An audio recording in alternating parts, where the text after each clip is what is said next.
We don't play the social game. We are social. Power 98.5. Hi, this is Dan Aykroyd. He's progressive. He's beautiful. He's thoughtful. He's intelligent. He's powerful. He's positive. He is Stephen Cuoco on Power 98.5 Satellite Radio. You're listening to Power 98.5, powered by United Angels Dream, your number one resource for public relations, entertainment, and multimedia. Contact them today at unitedangelsdream.com. Empowering listeners from the US to the UK. Live on air with Stephen Cuoco. Hey, what's up? My name's Grant Kanoki. I'm a singer, songwriter, producer, and artist, and you're listening to Power 98.5. Hey everyone, this is Ryan Murphy. I'm a two-time Olympian training for the Paris Olympic Games. Please join me on Monday when I talk to Stephen Cuoco, acclaimed radio personality on Power 98.5. You're not going to want to miss this one. Tune in.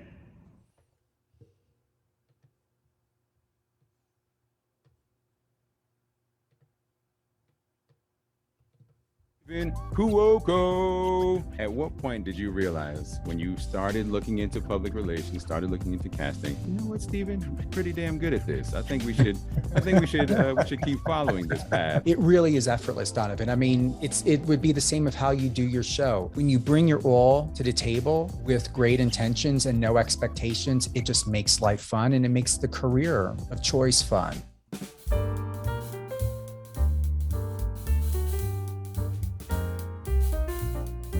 Good morning, good afternoon, and good evening from here and all around the world. I'm Stephen Cuoco on Power 98.5 Satellite Radio. Whether you're listening to us on the iOS or Android app, Alexa, Streama, MyTuner, Live FM Radio, or the Power 98.5 Satellite Radio site, we are your premier destination for news, sports, entertainment, and all great things and important news and information, just like Ryan Murphy. Second time live on air with Stephen Cuoco. Super excited to have him with us today. Send us a message. I know we got one already from Marcos Papadatos. Big shout out to Marcos. He got his question in for Ryan early today. I appreciate it. Marcos is awesome. Marcos is the reason why Ryan and I know each other. And what I enjoy most about Marcos is he's just like myself. He's all about what true media needs to be and should be for the people. You know, we are a representative of the public, for the public, and beyond paid media, which is not, I always say, if you're going to do paid media, it's like saying you're a professional athlete, you're going to win gold, but what people don't know is you doped behind the scenes to win. That's like paid media. If you're a politician, that's fine. That works. You want to build credible relationships with journalists, media companies, because the media companies, their fiduciary responsibility is to their advertisers, their sponsors, and their shareholders and investors. As journalists, we're here for you. But just know that while you're working with someone or building a team or you're doing this on your own, send out individual emails to journalists, to staff writers, contributing writers, and build relationships with them. Tailor that communication with them in a very, very organic and natural way. Do try to stay away from sounding robotic or that you're copying and pasting. Very much tailor it and know who you're connecting with. Go to the site, figure out, let's just say hypothetically, I'm going to say Sarah Evans, and she's with Wall Street Journal. Go and take a look at her work. Is she going to talk about, is she writing about what you do? Is she writing about what is happening in the industry? Does she cover sports, lifestyle, entertainment, fashion, community, business? There are many different areas, and it's a lot of work when you do it that way. However, it's rewarding because once you establish these solid relationships with journalists and writers and media professionals, they're going to keep coming back and they're going to want to know more and they're going to do more and they're going to be an incredible ally and asset to you because they're going to really want to write about you. They're not going to want to write so much in a style of a TMZ article that most write about, or something in third party. So definitely really have great representation. You should always have a publicist on board. They are the artery to every business, all businesses. And without a really credible licensed publicist like myself, it can be a little bit and become most definitely convoluted. And don't have your agency or management handle PR. They're there to facilitate getting you job, paid work. So there's a difference. So remember, management, booking agents, if you're in a music industry, let them do their job to get you booked, to get you in a book shows, possibly some collaborations. But when it comes to media and endorsements, and even at times sponsorships, you really want to have your publicist lead the way with you, side by side with you, to be that ally and that facilitator at the highest level possible. Power 98.5 satellite radio, power985.com. Once again, download the iOS or Android app. Our reach is in 200 countries. Most popular from our UK home base, where our team and a lot of our members of Power 98.5 out of Manchester are there. And we're also a New York station. We're a New York FM station, and we're a New York satellite radio station. We stream live on MyTuner, Streama, Streamitter, live FM radio, and more is why the reach is so big. Also, it's because of the support of our friends and family that are here with us. And we have two other incredible journalists, Catherine Swain with Catherine and Company, and we have Alicia Pazzoni with Resilient You. Alicia's show is on Saturdays at 11 Eastern. Catherine's is on Sunday at 11 Eastern. Check the schedule. Go to power985.com and you will find all of our shows, whether pre-recorded or even our lives. This is a live. We're going to be live with Mr. Ryan Murphy today. And it's recorded, and we're going to re-air it and always double check the schedule. If you happen to not be available, or you want to have more flexibility to listen to top, incredible, amazing people that we have as guests on our shows, and I'm going to speak more specific to my show, I am available on all podcast channels: Spotify, Amazon Music, Amazon Audible, iHeartRadio. I'm loving the flexibility, just like with Ryan. If his fiance or his family or anyone's not available, or even his coach to listen now, he can go to any one of those platforms, get the link, share it, and then they can catch up on what we're talking about and what's happening in Ryan's life. And it's a really, really great way to market and monetize and be able to get information out there when you need it and want it most, and when you have the time to listen if you're not able to join us during a live interview or when we re-air these live shows. That podcast aspect works very well for radio, at least for us here on Power 98.5. I will say that Catherine Swain, Catherine and Company, she is on Spotify, she is on iHeart, and Resilient You with Alicia Pazzoni, she is also on Spotify and iHeartRadio as well. Mine, I am on Amazon Audible, Amazon Music, in addition to the other ones. Mr. 4-time Olympic gold medalist, 6-time Olympic medalist, and world record holder Ryan Murphy. He has, I'm sure you've taken a look, and if you haven't, please head on over to his Instagram, Ryan_F_Murphy. You're going to get to see all the latest and greatest. You're going to get to see his gorgeous fiance. They had a beautiful Valentine's Day, fashionable. They're out and about around town looking incredible. Check out the beautiful black and white photo and the color photo that was just published or shared on Ryan's social on February 7th. I'm loving the soft launch. They're on that beautiful boat. I don't know where my invitation was, but I know Ryan's going to have a really, really good reason as to why I wasn't there. But then again, I got to keep in mind, I'm not engaged to Ryan. It was their day. So I'm not worried about it, but I'm looking forward to all additional things that are happening in Ryan's life that is extraordinary for someone that is so young, so passionate. People want to hear what he has to say, to know what he is doing. I've told him before, we know that about, there's Michael Phelps and there's Caleb Dressel. Well, Ryan is right there side by side with both of those legends.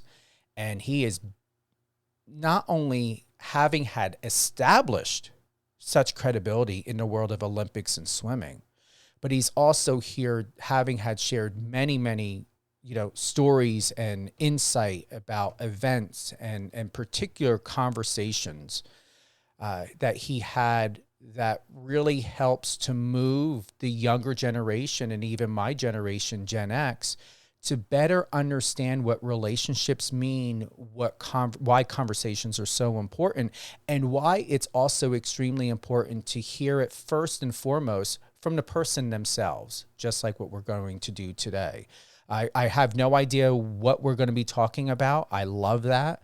I'm going to be in this dance with Ryan, and we're going to be moving very gracefully to catch up on what he's doing, where he's at. And I believe the last time Ryan was on my show was April of last year. So we're coming up to almost a year later. With that being said, Ryan, good morning. How are you? I'm great. Thanks for having me on, Stephen. It's awesome to know that just last April of last year, and we're coming up to a year anniversary when you were on the show on Power 98.5.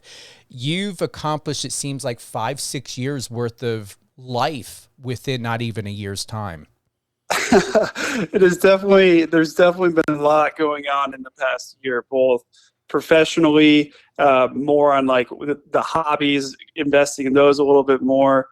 On the relationship side, life is definitely moving fast, and that's honestly how I like it. Congratulations on your engagement. It looks like your wedding is going to be something that People magazine would probably want to talk about and have on the cover. Well, we'll see. Bridget definitely has a really good creative eye. That's the field that she works in. So she works in production with Allbirds, a shoe company, and so she's really leaned into the creative side, and she's gonna take that one. I'll be there, and I'll be really excited to be along for the ride. But Bridget's got a lot of creative control on that day, and she's doing an awesome job. How many years have you guys been together? Has it been about 10? It's been, so we started dating in 2016. So yes, we're coming up. It was November of 2016 is when that's our official anniversary. So we're at about 6.5 right now. Incredible. I mean, it feels like it's been 10 years, the way that you guys just, it's this post like here, like going back to October 11, 2022, it looks like you guys are either sitting on a boat or you're in a chair and she's got that cuddly blanket or something around her, and you guys are in the sunglasses with the hat on and she's sitting on your lap, and it looks like a lifelong relationship and kindred spirit. It's incredible. Yeah, 100%. I feel like we really do have strengths that complement each other. I think there's definitely a lot of areas of and a lot of aspects of Bridget's personality that I really admire, and I would love to be more like her, and I know she feels the same about me and some of the ways that I approach life. And so it's really a cool relationship. I think I view her as someone who is so smart and hardworking that she's able to do pretty much anything she puts her mind to. And so really having the baseline of the relationship being that level of respect for one another is something that I think has been that's really shown throughout the entire relationship. We know that when it comes to media, there are times where your opinion is matters and it's included. There have been some articles out there to where it's been more third party, objective to subjective from the journalist or, the person that was writing about it. Is there anything that has happened within the last month or in the last year or during a pandemic? Is there anything that you would like to share that maybe wasn't understood of what we were reading? Because I dug deep to catch up and to really be interested, be like, okay, what's happening with Ryan? And where do you feel like your voice has been really heard throughout the last year of what's been talked about when it comes to you? Yeah, that's a great question. And I think for a long time, whenever I'd have media requests come in, I would always ask to do more long form interviews. Like I find that to be a lot more engaging. You could get a sense for someone's underlying feelings. When it's more of short form articles, I think I just have to be really clear about what I'm saying and what I am not saying. And I think that's where I am starting to grow a little bit more. And so I would say in the past year, really the big highlights for me and the things that I feel really awesome about is one, getting engaged. Like that's really, it felt like a natural step for me and Bridget to continue on our relationship. It's definitely been a long time. I feel like we've seen all aspects of each other's personality. And so there's a lot of comfort in that decision. And I'm really excited to build a future with her. More in the pool, I would say I've honestly leaned in even more to the pool side of things than I would say I have in the past. As you get a little bit more established in the sport, there's so many things that I've learned throughout the years that I think has contributed to my success. I think when I was young, everything kind of came a little bit easier. I mean, you're going through growth spurts, you're changing scenery and going to college. There's a lot of excitement. You're dropping time every year, and you could really just feed off that excitement.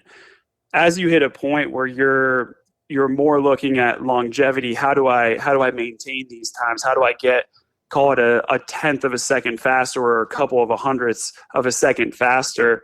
Well, then you really start looking at the lifestyle of success. You look at any potential thing that could impact a performance, and you're trying to maximize the way that you're approaching it. So as an example, my nutrition, I feel like I understand the ideas of what I'm trying to do, the macros I'm trying to hit, how I'm utilizing or how I'm consuming those macros at different points of the day in order to maximize my energy for practice. On the recovery side, I have a really good understanding of the physiology of my body and the way that I react to certain types of practices and how I can recover based on that. And then on the mental side, I feel as sharp as ever. So I really like where I'm at. And right now is an awesome time. I mean, we're in February of 2023. August of 2024 is the big goal. Trying to make that 2024 Olympic team is going to be a big challenge, and I'm up for it. I think I have a really high level of respect for the people that I'm competing against, and I really think that is what drives my motivation and drives my urgency on a day-to-day basis. So I think really that last point is the one that's most important to me. Like, my motivation comes out of honestly extreme respect for the talent and work ethic that my competitors are putting in, and knowing that in order to compete and potentially beat them, I've really got to stay on top of it day to day. When we look at your relationship and partnerships with Goldfish, I'm going to say that there very much is a lackluster on the information as to what's happening with you. I'm not saying that that's Goldfish's fault or problem or yours. What's huge is it's the learn how to swim. There are quite a few athletes that have their own programs, or they're working with other nonprofit agencies or such to teach people how to swim. This is extraordinarily incredible in the fact that you are different from other athletes. Neither, like when we think about Jamal Hill or you or many other swimmers or people in the career of wanting to teach people how to swim. Speedo has its own program teaching how to swim. What should we know best about your relationship with Goldfish? And is there anything that separates you or helps you and Goldfish to stand out that's different when we think about the mission statement of teaching people how to swim? And what will be the long-term results from working with you and Goldfish? Yeah. So there's a lot of parts to that answer. So I would say first, trying to look at it from my side.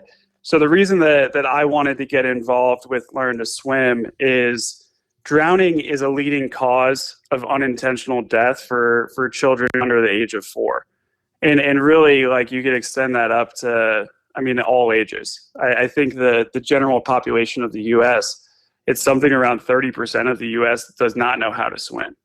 And so for me, like, swimming has been such a huge part of my life that I'd love to spread the gift of learning to swim to as many people as possible.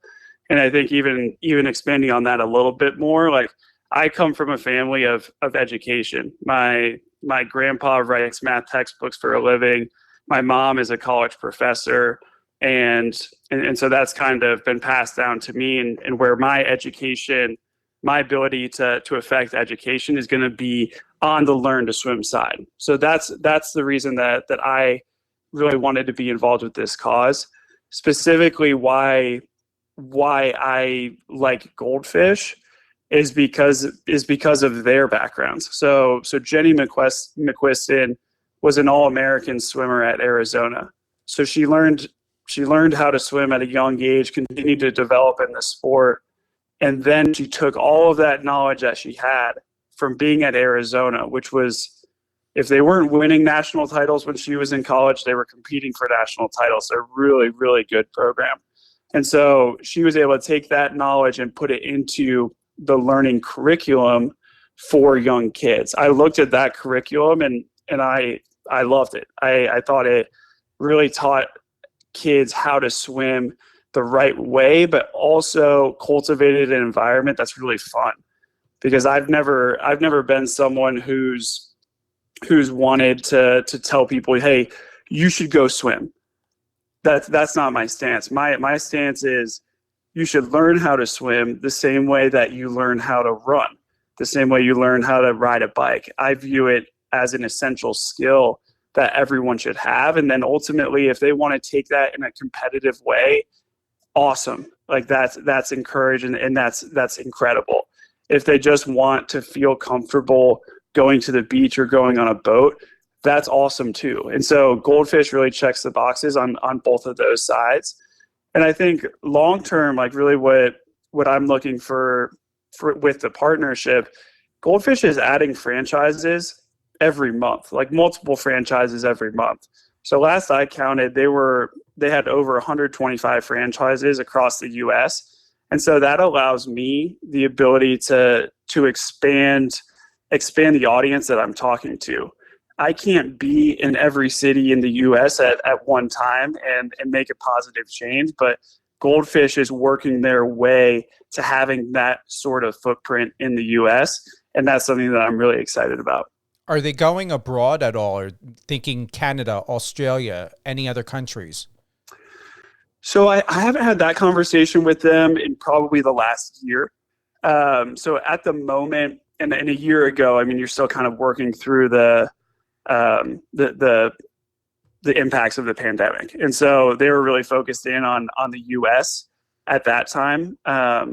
We'll see. Like, once they feel that the U.S. market is saturated, or they have area development agreements to a level that they believe the U.S. will be saturated, then I could definitely see them expanding and looking into other countries where their model would make sense. Who is Ryan Murphy when we're looking at Goldfish and teaching people how to swim? What are you doing?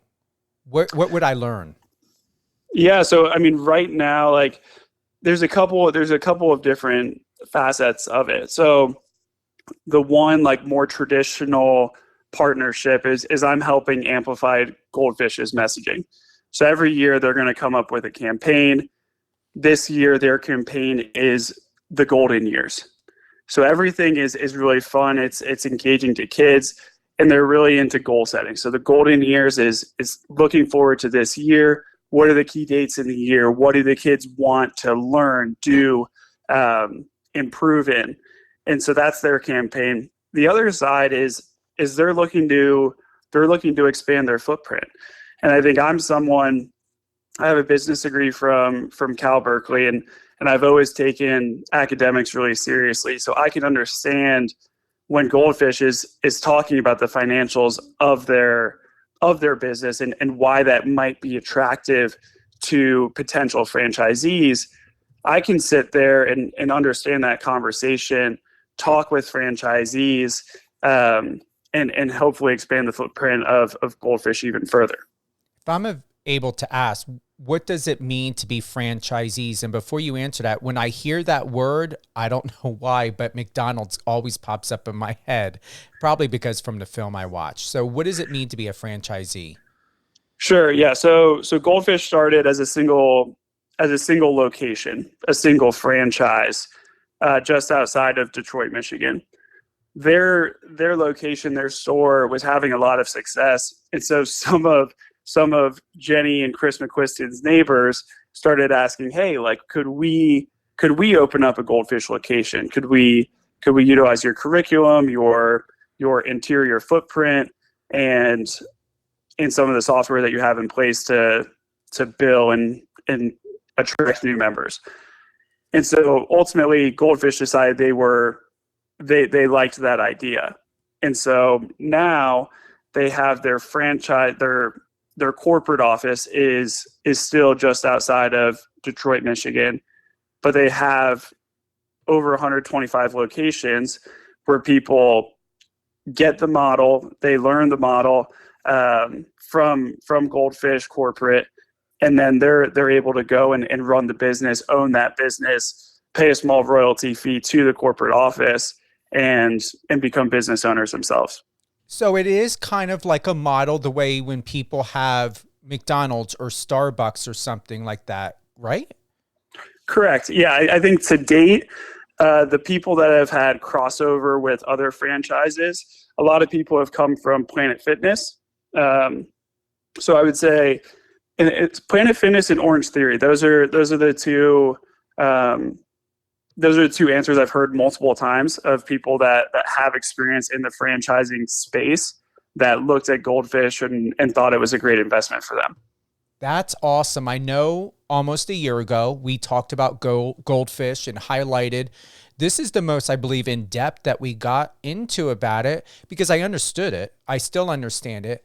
It's just incredible how companies and businesses, like if you can call it a business, but these helpful platforms like Goldfish are so available and ready.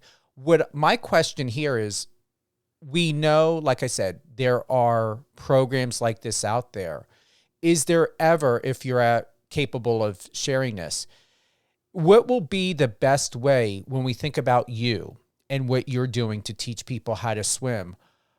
Do you have a plan in place to help stand out, not to compete and be competitive and say, oh, we're the best and we're better, just to own your own signature and your style in this partnership, to be like, wow, when I think about Ryan Murphy, when I think about Goldfish, when I think about these two incredible leaders in the industry at the moment and continuing, I don't have to make a choice or to figure out how to decide. I know it's Ryan Murphy. Yeah, that's a great question. So I think Goldfish has done a really good job of making sure that their members know about the partnerships. As they have a Ryan Murphy fathead in every Goldfish franchise. I say fathead. I don't know if that's even a company anymore, but they've got a life-size poster of me in every store they have. And I think there will be some interesting opportunities in the future. I think if I was really gonna make my mark on goldfish, I think realistically that would most likely come on creating a product that they would utilize to help kids learn how to swim. So I've had some ideas there. I've kind of like kicked the tires on deciding whether that was something I wanted to pursue. Ultimately, I haven't done that to date. But that's a constant thing that I revisit is can I positively impact the experience that kids are having, help them learn how to swim quicker, more efficiently, and hopefully, I mean, the goal one day is to have an Olympic medalist come out of a goldfish swim school. I memean, that's one of my like dream goals with coming out of that partnership.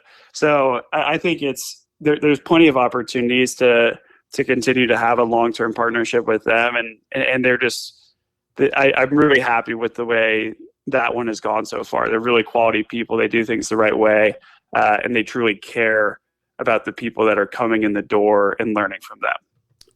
Very well put. Very well put. And you didn't even have that planned, and that was very eloquently expressed. Hey, there we go. Thank you. I've got to go to Marcos's question here. Is he ever going to reclaim his 100-meter backstroke world record again after the Italian Thomas, forgive me if I'm mispronouncing this, Sakan broke it last June? Yeah, well, that's certainly the goal. So really getting back to something I said early in the conversation is a lot of my motivation comes from a place of extreme respect for my competitors, and Thomas is no different there. Physically, Thomas he's a freak. I mean, he is like 6'7" or 6'8", really lean, has a swimmer's body, and he's good. Like he's definitely really, really good. I think I'm also really good, and I'm finding ways to improve. I already feel like since last summer I've found a lot of different ways to improve, and this kind of gets into that lifestyle of success. I feel like I'm really dialed in on the nutrition at the moment. I like my power to weight ratio. That's something that we talk about a lot in swimming. So I feel strong, but I don't think I'm too strong at the moment. So I'm staying lean. My practice performances have been really solid this year, and I think my technique is in a good spot for this part of the season. The technique is something that's going to be a big focus over the next 4 months.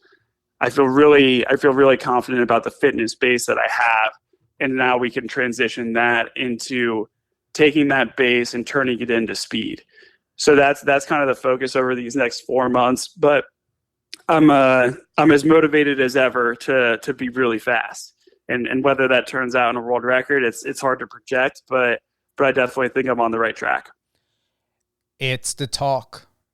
Paris 2024. Are you going to a next level that's unmatched other than any other year or season or time you've ever trained, Ryan? What are you doing to get ready for Paris? Yeah, I mean, so swimming is in anything you're trying to do at a really high level, it can be consuming. And I think really like that's something that I probably dealt with in 2021. I felt like swimming became just so much of my life. It consumed so much of my thoughts, and there's only so much physically that you can do. So I would say like I'm someone I naturally work hard. I always have. I was the 8-year-old that would be puking during practice because I'd be working so hard. That's never gone away. So my tendency is to put in too much training, to put myself into a hole, experience some negative effects of training too hard.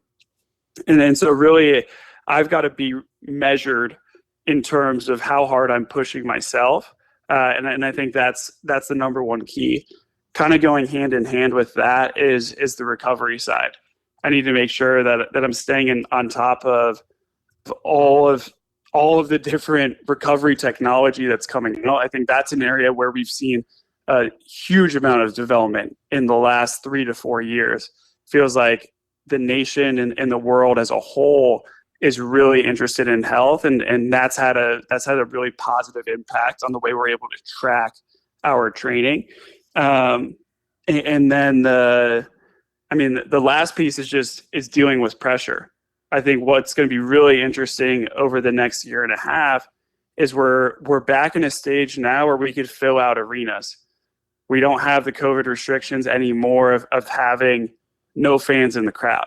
And so how do you feed off that energy? How do you handle that pressure, feel those nerves, and turn it into a positive rather than something that's like that makes you very nervous? I was listening and I'm thinking about, I knew my question and I was like, is it going to coincide with what you just said? And I believe it does. And I was just really thinking, just checking in with myself, does this question fit for you right now? And I believe it does, because Paris is huge for many people across the board in various different sports at the moment, even with the Paralympics. Mm-hmm.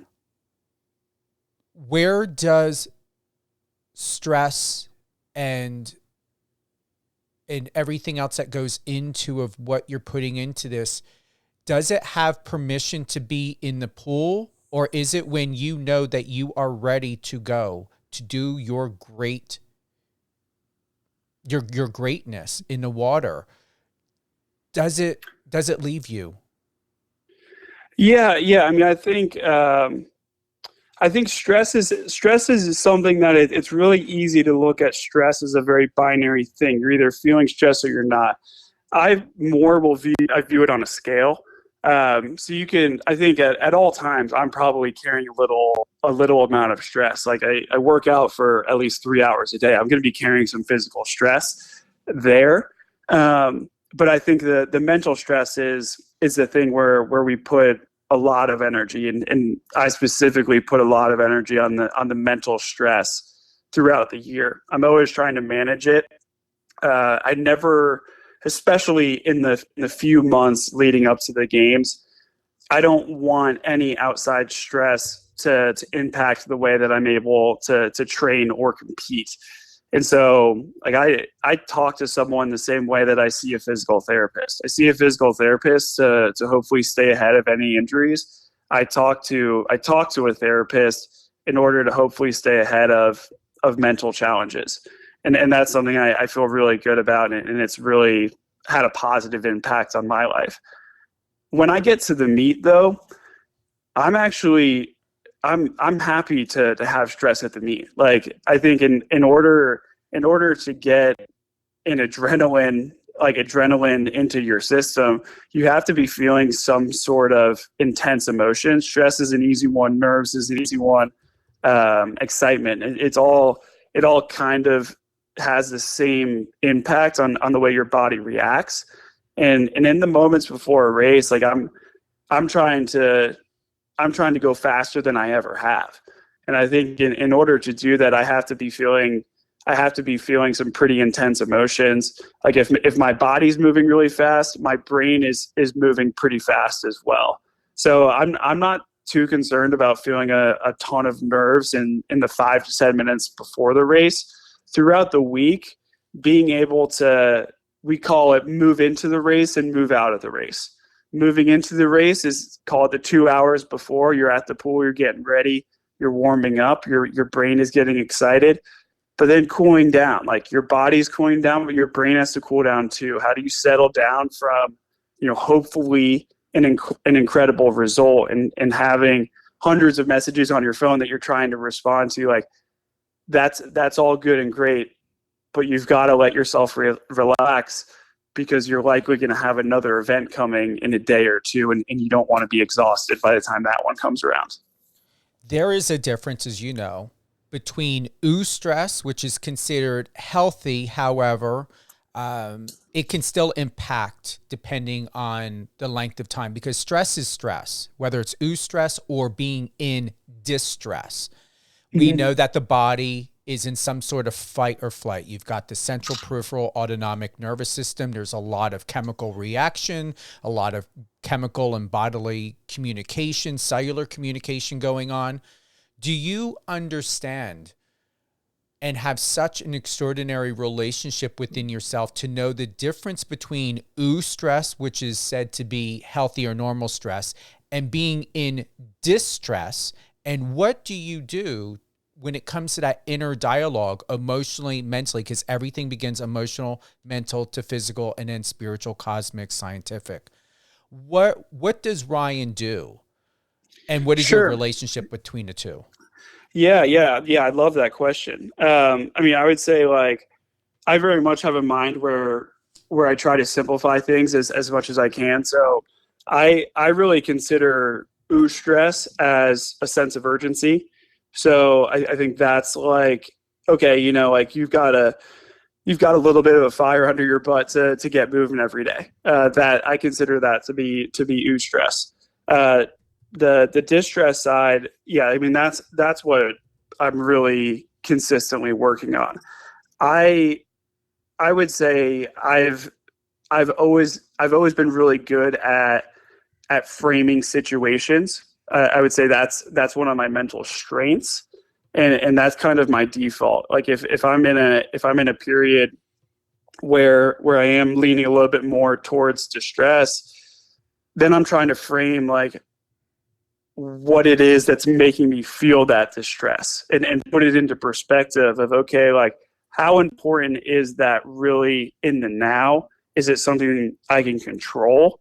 And if it's not in the now and it's not something I can control, then I try to let it go. So that's my personal philosophy with it. And I can certainly feel a difference in the way my body reacts.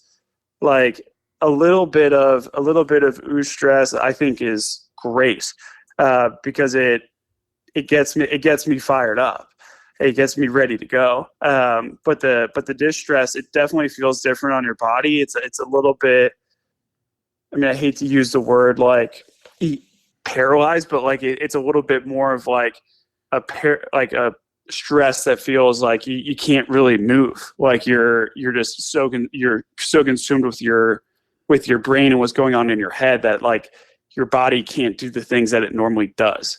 So that's kind of how my body feels it. I'm going to read something here, and thank you for that, Ryan. When Ryan Murphy was just 8 years old, he dreamt or dreamed of becoming an Olympic swimmer and breaking world records.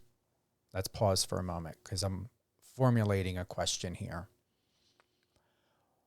Is the 8-year-old Ryan Murphy absolutely proud of himself and proud of the 27-year-old Ryan Murphy for where you are right now in your life?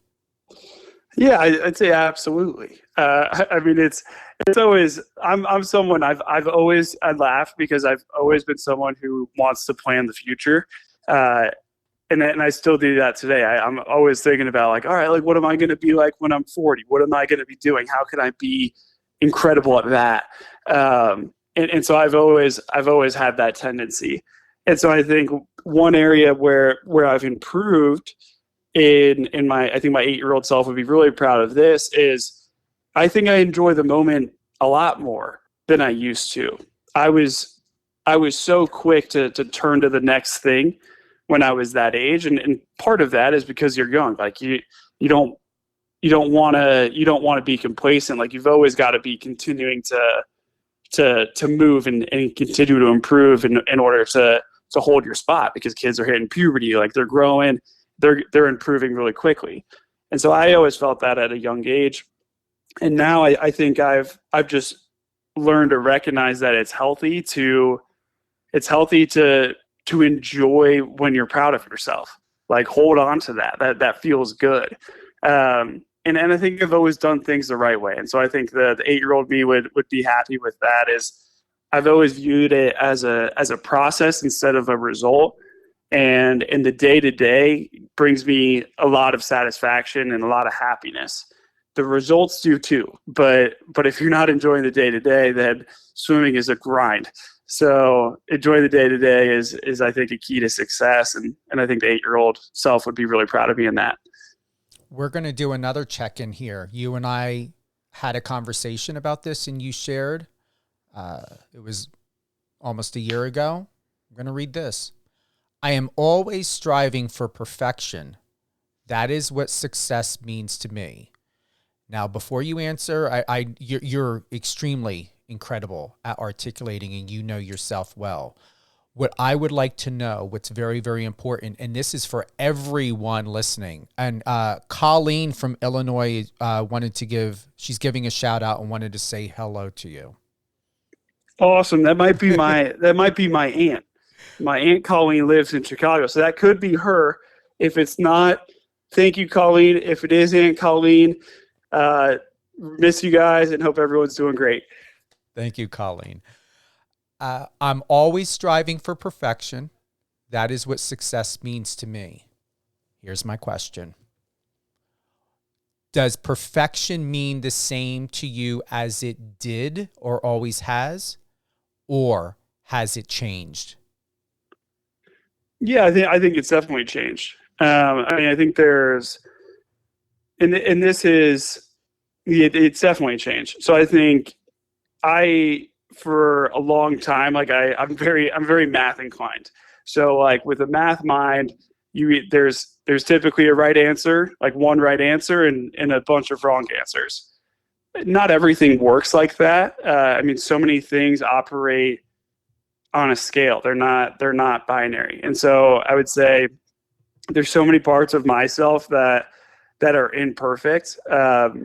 But I think that's what makes everyone unique. Everyone has their own little flair, their own things that they care a lot about. And that's what makes them completely unique.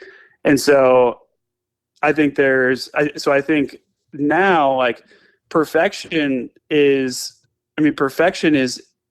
your own thing. Like you're looking at yourself and you're trying to decipher what perfect is. That's going to look different for other people. And so for me, like embracing the imperfections, embracing the things that I really enjoy about myself, I think that's really how it's changed. A lot of accomplishments here, Ryan. I'm going to go back to just a couple. 2018 World Short Course Championships, 2019 World Championships. A lot of here, going on a successful past and promising future. Lot of great goals, winning the bronze medal, winning the silver medal, winning gold. Someone who would like to learn how to swim and who is someone who admires you and who has a great relationship with water and who would like to have even better relationship with water and the freedom to accomplish what you and many other great swimmers are doing in the Olympics and Paralympics. What would you say to that person to help guide them and lead them to know that whatever it may be, wherever they need to start, what would the 5 or 8-year-old Ryan say to that person? Yeah. So I think really the most foundational level of success and long-term success is hard work and showing up. So being available and working hard. So what I would tell a 5 to 8-year-old is one step at a time. Like overnight, you don't go from learning to swim to an Olympian. And there's so many things in between there that are so fun and so rewarding. And so one step at a time is one for more intrinsic motivation. And then the second one is get to know the people you're doing it with. And day to day, you're going to be training with people. You're going to be competing with people that have similar goals. and working towards huge goals as a part of a group and enjoying that group you're doing it with is going to lend you to have more success and to enjoy it more. So one step at a time and invest in your teammates. Last question, providing you're at liberty to share. What has been the most painful experience that you've ever had in or out of the water that you would like to share to any hopeful, any person in the world to help them learn from you, from what you could about to share with us, so that they don't have to go through it to have a saving grace moment? Yeah. That's a great question. I mean, I would say on the personal side, I feel like I've always been able to bounce back from disappointments pretty quickly. And so I feel incredibly fortunate to have been able to do that. And I totally sympathize with the people that take longer to process and to process things. And I would say, like, so probably the hardest time of my swimming career, honestly, was probably 2019. So 2019 Worlds, I got fourth in the 100 back, and that doesn't sound bad, but going into the meet, like the year before, I was like 0.09, so 9/100ths of a second off of the world record. I was putting a lot of pressure on myself to break the world record at that meet, and I ended up missing it by 0.8 of a second and getting fourth place. Like, I missed out on bronze by 1/100th. And so coming off of that, I just realized that I was putting too much pressure on myself. And I wasn't communicating effectively at all. Like, I would have a bad practice. I'd have a bad string of practices throughout the year, and I'd just hold on to it. I'd get angry, and I was swimming with a lot of anger. And that's not necessarily healthy. Like, it's not healthy to do that on a day-to-day basis. And so I felt like that started seeping into other parts of my personality. I didn't necessarily like who I was as a person that year. I felt pretty self-absorbed, and that, I think, came from the swimming. And so coming off of that summer, I really made a commitment to myself to communicate as clearly as possible to the people that matter most to me. And so, like, in strictly related to swimming, I learned how to be really straightforward with my coach and be like, hey, here's what I felt like worked. Here's where I feel like we can improve. Can you please let me know where I need to improve? What you think worked, what you think didn't work. Let's have a conversation about it so we can understand where we might have a different point of view, talk through it, and then the goal is that I have 100% buy-in after this conversation. And so that went really well. It was probably an hour-long conversation where we tried to put all emotions to the side, like both sides of that table. We're trying to put all emotions to the side, really just be as clear as possible about the way we were thinking about the swimming. And I think since then, I've had a much more positive relationship with the sport, and I'm much happier with the personality, with the personality outside of the pool, because there's definitely a relationship when you're trying to be such a high achiever at something. And so I feel like that improved my relationship with Bridget, with my family, with my friends. And so I'm really happy with the way that situation ended up unfolding and the improvements I was able to make as a result of it. I like that. I like that a lot. Thank you so much for being very transparent and candid, and you're exceptional at doing that. And that's what really excels your value as a person, as a professional athlete, is the transparency, is the forthcoming of you as Ryan Murphy, and how you value the betterment of yourself and, most importantly, the betterment of other people. And it's extremely selfless and very mature. And that is why I really respect and value your generation so much because it's so misunderstood, and it shouldn't be. Thank you. I appreciate that. You're welcome. Who would you like to give a shout out to? Oh, that's a great question.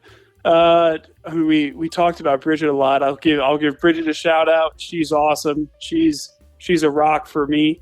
And then my family. My family's been awesome the whole way. And so I'm really appreciative of all of the roles that they play for me. And they've been an awesome support group. Any closing thoughts?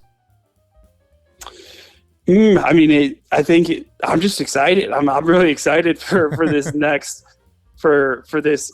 I mean, really now is kind of when that Olympic motivation starts to hit. And so like that excitement, I carry that everywhere. So it's going to be an exciting year and a half.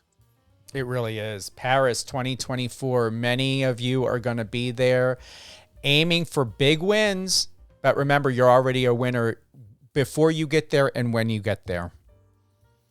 Awesome. Yeah, that's a great note right there. Still is Instagram, Ryan_F_Murphy, the main go-to, or have you been starting to TikTok at all? Oh, I have not gotten into the TikTok yet. I'm thinking about it, and then I'm thinking about how I need to, about the things I would post on there. Because I don't just want it to be the same things I post on Instagram. So I'm trying to figure out what part of my personality I could highlight on TikTok. You'll have 1 million followers probably within a week. Knowing you. Guaranteed. I love it. Well, I got it. Definitely have to get on there. Yeah, I'm serious. Saying this from a PR perspective, advice. Yeah, you're what TikTok's about. Your life is incredible. It's got meaning. It's got purpose. It has love. It has romance. It has winning. It's got learning. You've got all the assets and resources to have an exceptional TikTok. Awesome. Oh, thank you again, Ryan. I appreciate you. Good stuff. Really appreciate you having me. Absolutely. Stay on the line, and we're closing out. Ryan Murphy, 4-time Olympic gold medalist, 6-time Olympic medalist, world record holder. Big thank you to Marcos Papadopoulos for the question. Colleen from Illinois, glad to have you here with us on Power 98.5. Remember, Power 98.5 Satellite Radio is your premier destination for all things music, sports, entertainment, and building and connecting with extraordinary people like Ryan Murphy. Relationships are so essential to the value and adding value to our life and keeping us out of distress. It really matters most. I've been getting signs that maybe I should have a dog. And, I work so much. I love what I do so much that I don't mind going all day long, even into the night. Sometimes I'll wake up 2, 3, 4 o'clock in the morning. I'm like, okay, what's happening? I'll pray about it. I'll just get this burst of energy. I'm like, okay, who am I supposed to connect with? Who am I supposed to find? Who's finding me? That's what life's worth living. There is no time slot, time period, shut off time, on off time. We have the ability to create, to develop, to encourage, to love, to inspire. 1,400 and I believe it is 40 minutes, 86,000 seconds throughout the day. Why sleep on that or sit on those opportunities? Let's make it happen. Have a great day, everyone. Happy New Year. Love catching up and reminding everyone what an incredible new year. It's already February 20th, and the year is constantly reminding us you're just beginning. We have begun in so many areas of our life and our lives. And I'm going to close by saying there was something important I found from one of my 2, 3 a.m. Wake up calls in the morning. Here's what I like to share. This I found actually on TikTok. A Pepsi cost $1.50 in a vending machine, $3 at a store, and $5 at a theme park. Only thing that changed is its location. So next time you feel like you don't have any worth, it's not you. Maybe it's your location. Finding the place God intends for you to be will change everything. I love that so much. I feel like saying that again, but you guys got it. You can go ahead and when we upload this and onto Spotify, Amazon Music, and iHeart, just go back a little bit, that little dial, and re-listen to that again. It's that powerful. Have a great day, everyone. Thank you again for joining us with Mr. USA Olympian Ryan Murphy.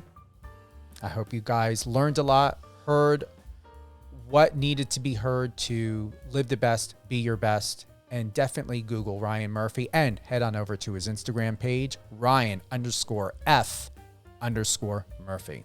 Enjoy, everyone.